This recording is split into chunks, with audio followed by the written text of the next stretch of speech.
2025 August மாதத்தில் இந்திய துணி மற்றும் ஆடை பொருட்களுக்கு 50% வரை சுங்கவரி விதித்தது அமெரிக்கா. பின்னர் நடப்பாண்டு பிப்ரவரி தொடக்கத்தில் அது 18% குறைக்கப்பட்டது. அதற்கு சில வாரங்களுக்கு பிறகு தற்போது மீண்டும் 10% குறைந்தது. இதனால் கடலில் ஏற்கனவே அனுப்பப்பட்ட பொருட்களுக்கு அமெரிக்க இறக்குமதியாளர்களுக்கு பெரிய சலுகை கிடைத்தது. ஏனெனில் பொருட்கள் அமெரிக்காவை அடைந்த பிறகே அவர்கள் சுங்கவரியை செலுத்த வேண்டும். இந்த சூழலில் திருப்பூர் ஏற்றுமதியாளர்கள் அமெரிக்க வாடிக்கையாளர்களுடன் விலை தொடர்பான புதிய பேச்சுவார்த்தைகளை நடத்த வேண்டியிருந்தது.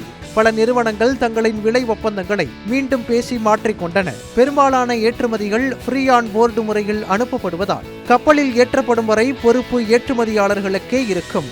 அதன் பிறகு ஏற்பாட்டு செலவுகளை இறக்குமதியாளர்களே ஏற்க வேண்டும். திருப்பூரில் தயாராகும் தயாரிப்பு ஆடைகள் முதலில் சாலை வழியாக தூத்துக்குடி துறைமுகத்துக்கு கொண்டு செல்லப்படுகின்றன.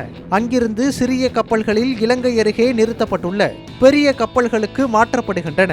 அங்கிருந்து அமெரிக்காவை அடைய சுமார் 2 மாதங்கள் ஆகும். 2024-25 நிதியாண்டில் மட்டும் திருப்பூரில் இருந்து அமெரிக்காவுக்கு சுமார் 16,000 கோடி மதிப்பிலான ஆடைகள் ஏற்றுமதி செய்யப்பட்டுள்ளன. சுங்கவரி உயர்ந்த காலத்தில் பல ஏற்றுமதி நிறுவனங்கள் குறைந்த லாபத்திலும் சில நேரங்களில் இழப்பிலும் கூட வேலை செய்ததாக திருப்பூர் ஏற்றுமதியாளர்கள் சங்கம் தெரிவித்துள்ளது. வாடிக்கையாளர்களுக்கு தள்ளுபடி வழங்கியதால் சுமார் 1000 கோடி ரூபாய் வரை இழப்பு ஏற்பட்டதாக கூறப்படுகிறது.